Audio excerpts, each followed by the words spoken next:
ကဲအားလုံးအမင်္ဂလာပါကျွန်တော် run ပဲဖြစ်ပါရဲ့ဗျဟိုဒီနေ့မှာကျွန်တော်ရွာတကြီးလောက်သွားမှာဖြစ်ပါတယ်ကဲစင်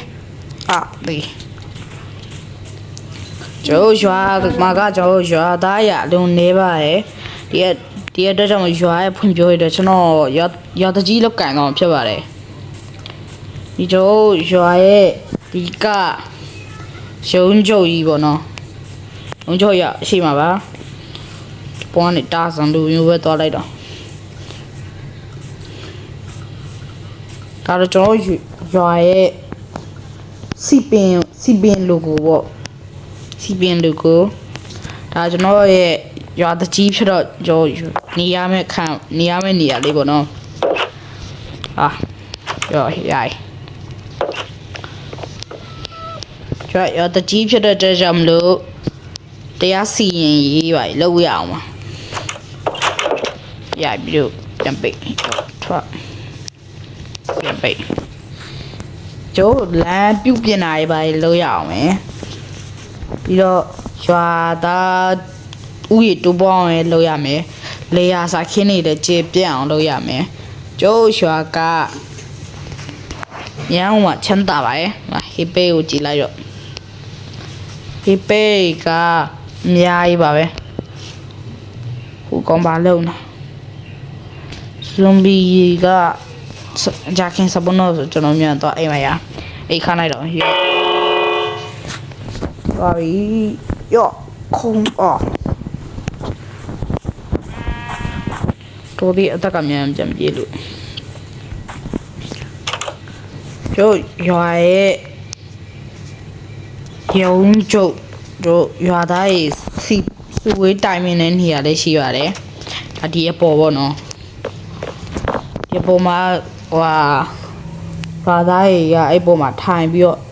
စုဝေးတိုင်မင်းကြတာပေါ့ခေါ်အိတ်လိုက်ပါဦးမယ်ရောအိတ်တို့ရဲ့ကလော်ရီမတ်တို့နိုးလာပြီကဲရွာကိုစစ်ဆေးတော့လုပ်မယ်တော့စစ်ဆေးလုပ်ပါမယ်ရွာမှာရှိရဲ့လမ်းတွေပြုပြင်ရအောင်လမ်းကိုဆိုချိုင်းနေရှိရဲ့နောက်လေးပဲချိုင်းနေဖြစ်နေတယ်ဒီမှာတောင်းစင်းဖြစ်နေတယ်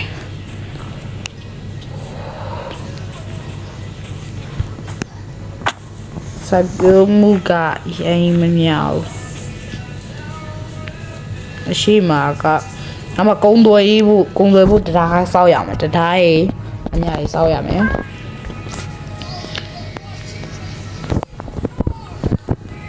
ကုတိုးမင်္ဂလာပါစေးမှန်ကန်စွာမရောဘူးပဲမင်းတန်ကြီးပို့ကောင်းမ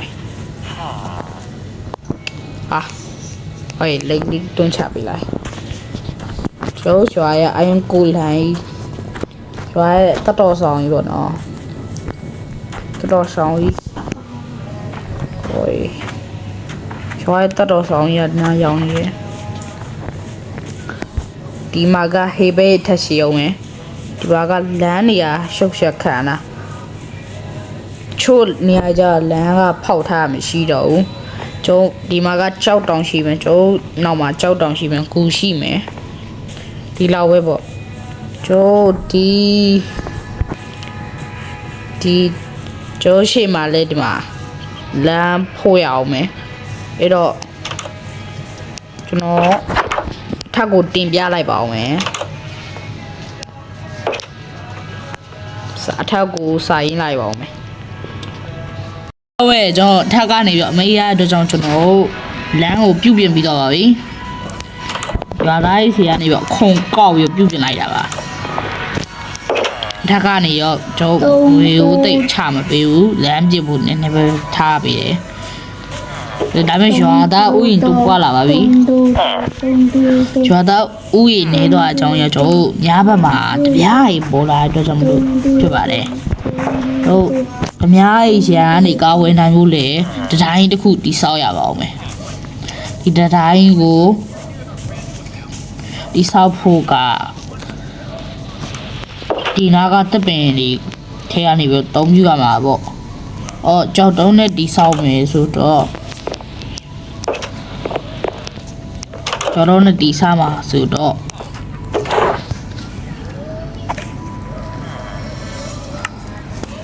အင်းဆုံးစားလိုက်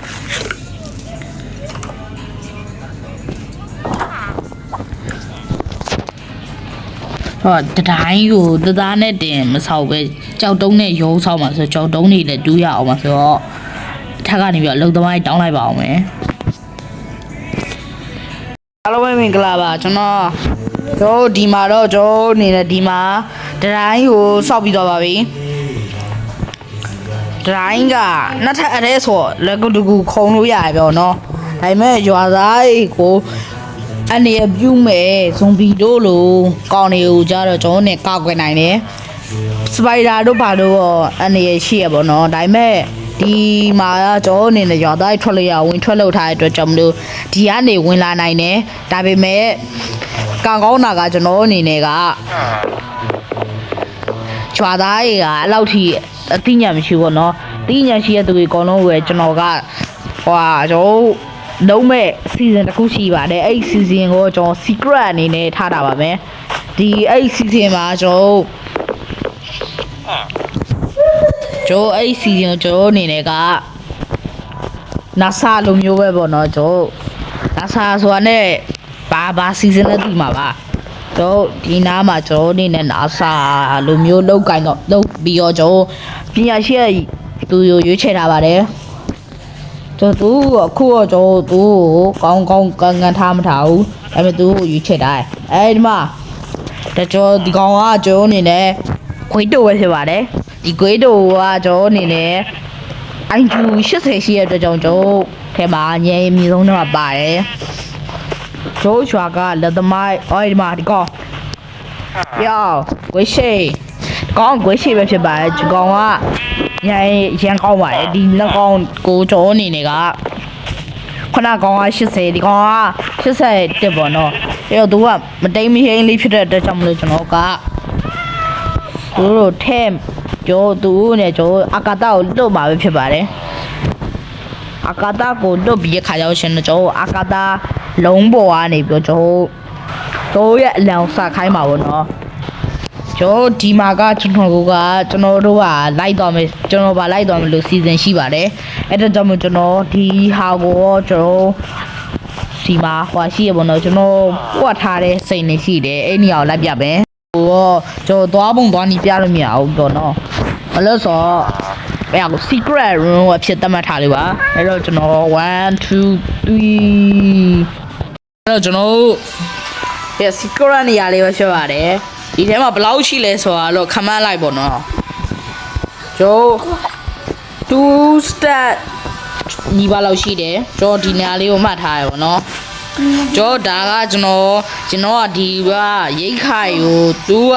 အစိုးရကပေးတဲ့ဟာကိုနေနဲ့ရွာသားကြီးကိုမပေးဘဲနဲ့စုထားတဲ့ဟာပဲဖြစ်ပါတယ်အဲ့တော့ကျွန်တော်ဒီနားမှာနားမှာဒီနားမှာပေါ့နော်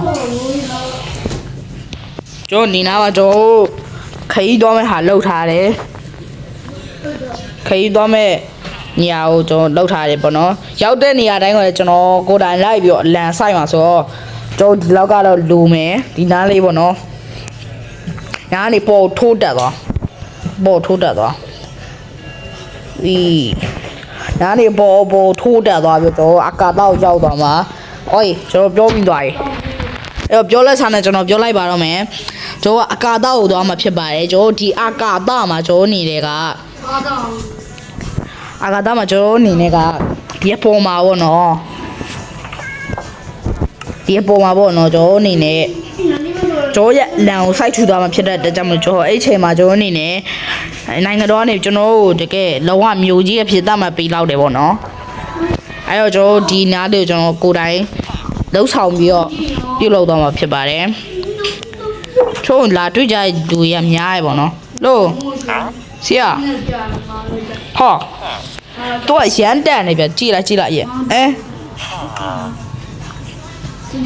ဒီကောင်ငါကင်ငါ့ကိုရန်တန်နေ ရတဲ့နေဆက်ဖေးဆက်ဖေးဆက်ဖေးပါအော်ရိုက်ဆက်တော့ကျွန်တော်ဒီမှာကျွန်တော်ဆိုဖြတ်စီမိတိုင်းအဲ့တော့ဘူရှေ့စားစားလေးကိုစားလိုက်ပါဦးမယ်ရအလုံးဝစားချက်ပါဦးကျွေးပါငါတယောက်ထဲစားငါပိုင်းမွာခေတောက်လိုက်မယ်အော်ရတော့ရှိသွားပဲဗျာကဲအဲ့တော့ကျွန်တော်အစောအောင်တွေလိုအပ်တဲ့ဟာကိုကျွန်တော်မြို့တက်လိုက်ပါဦးမယ်မြို့တက်ပြီးသွားဝဲလိုက်ပါဦးမယ်ကျွန်တော်ကွာကျွန်တော်တုံးပြန်ရောပြအော်တေးအိုးနော်အေးပြစီသွားရင်ဟာကျွန်တော်အိတ်ခိုင်းပြစီသွားရင်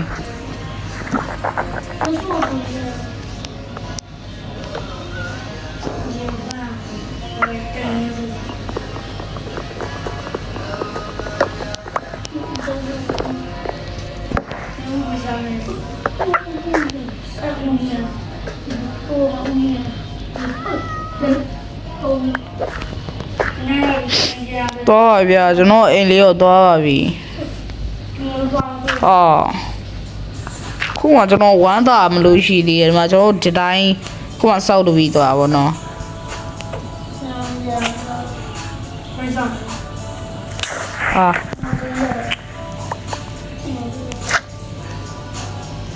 ပြီးတော့နောက်တော့ကျွန်တော်အိမ်လေးတော့သွားပါပြီဗျာကျွန်တော်သွားရတော့နော်ခရီးသွားမလို့စင်တင်ထားတာဗျဒါပေမဲ့လည်းကျွန်တော်ခရီးသွားဖြစ်အောင်သွားလိုက်ပါမယ်ဒါကိုကျွန်တော်ချွာသားကိုခရီးဆောက်ခိုင်းထားလိုက်မယ်ဆောက်ခိုင်းထားလိုက်မယ်ကျွန်တော်သွားပါဒါပေမဲ့ကျွန်တော်ဆိုင်မကောင်းစရာတင်တစ်ခုကိုကျွန်တော်အရင်ဆုံးပြောပြရစီကျွန်တော်ဆိုင်မကောင်းစရာတင်တစ်ခုနေနေရောကျွန်တော်နဲ့လိုက်မယ် IU80 ကောင်ကကျွန်တော်အနေနဲ့ဟိုမနေ့ကမှကျွန်တော်တင်ဖျားပြီးတော့တည်သွားရေပေါ့နော်ကျွန်တော်ဆေးရောက်မှတည်သွားတယ်သူကပြောရဲသူ့ရဲ့ဓပုံကိုတဲ့အဲ့မှာထားခဲ့ပေးပါတဲ့ကျွန်တော်ပြောလိုက်တယ်မင်းရဲ့ဓပုံထားတဲ့မင်းရဲ့ဝိညာဉ်လိုက်ခဲ့ပါလို့ပြောပြီးကျွန်တော်အကောင်ကိုမိသက်ချူပေးလိုက်ပါတယ်ဒါကျွန်တော်ရဲ့စက်ကြီးစာရန်တရားရေပေါ့နော်ကျွန်တော်ဒီတန်ဘလော့ကိုတို့ဟွာတော်ကုံသွားရေပေါ့နော်ဒါကြီးစောက်ဖို့ဒီမှာဒါကြီးရပြီပေါ့နော်ဒီမှာကျွန်တော်တော်လေးကုံသွားရေလို့ပြောရမယ်ဒီမှာကကျွန်တော်အလန်တော့မထားရသေးဘူးတို့ခိဒီချာလေးသွားမှရမယ်နော်တို့သွားမှဆိုကျွန်တော်အနေနဲ့ဒီနှုတ်ဆက်ဆရာရှိရဲ့လူတွေနှုတ်ဆက်လိုက်ပါကျွန်တော်သွားနေပြီနော်တို့ကသွားနေပါပြီဒါပေမဲ့ကျွန်တော်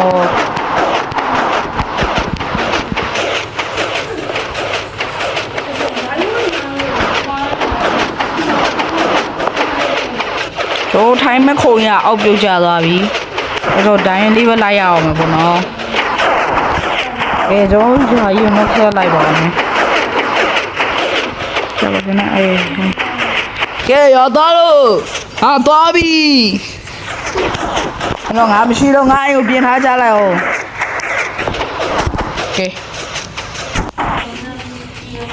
ကဲကျွန်တော်ခရီးရောသွားနေပေါ့နော်ကျွန်တော်အကတားရောက်နေပြန်တွေ့ပါမယ်နောက်ဆုံးတော့အကာတာကိုရောက်သွားပြီပေါ့နော်အကာတာမှာကျွန်တော်ကဘာလို့ဒီဟာနှစ်ခုကိုယူထားရလဲဆိုတော့ကျွန်တော်ပြောပြမယ်ဒီနှစ်ခုကကျွန်တော်အနေနဲ့ကကျွန်တော်ဒါတော့ကျွန်တော်လန်ခိမှာတည်သွားတဲ့သူတို့ပေါ့နော်ဒါကတော့ကျွန်တော်လာကင်မှာတည်သွားတဲ့သူတို့ပါကျွန်တော်ဒီမှာကကောင်းငင်ညာမြင်းနေရအောင်ပဲဗျဘာလို့လဲမသိဘူးဒါပေမဲ့ကျွန်တော်လားကိုရောက်နေပြီလားကသေးတယ်ဗျတို့ရမ်းကြီးရဲ့ထဲမှာပါဘူးသေးတယ်အဲ့တော့ကျိုးဒီမှာနောက်အပိုင်းမှာကျိုးအနေနဲ့စီဝေးတက်ဆရာရှိပါတယ်အဲ့အပိုင်းမှာကျိုးစီဝေးတက်တဲ့ခါကြောက်ရှင်ကျိုးမကောင်းတဲ့ကြံစီတစ်ခုကြံစီထားရပေါ့နော်အဲ့ကြံစီကတော့ဘရာသာကိုဗါလေစဉ်းစားကြည့်လိုက်ပေါ့နော်အဲ့ကြံစီကိုဘရာသာကိုစဉ်းစားထားတဲ့ဟာကိုကျွန်တော်မန်းခဲ့ပြီပေါ့နော်ကျွန်တော်ရဲ့ channel လေးကိုလည်း like and subscribe လုပ်ပေးကြပါအောင်ကျွန်တော်ကတော့ Ram ဖြစ်ပါတယ်ခင်ဗျာ bye bye ဘိုင်ဘိုင်